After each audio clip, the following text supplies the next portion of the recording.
Masu kallo, masu sauraro, barkanmu da warhaka, barkanmu da sake saduwa a cikin wannan shiri namu na SOJAZ of KHRIST, sojojin Yesu Almasihu.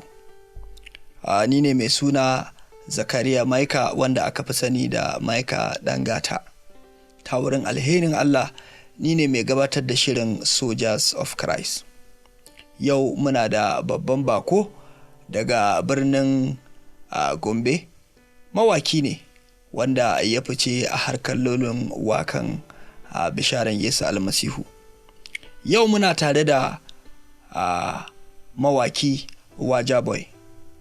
Minista WAJA Boy, barka da zuwa SOJAZ of KHRIST. Barka, na gode. Yaya hanyanka daga Gombe? Ta sai godiya. To sannu da zuwa Kaduna.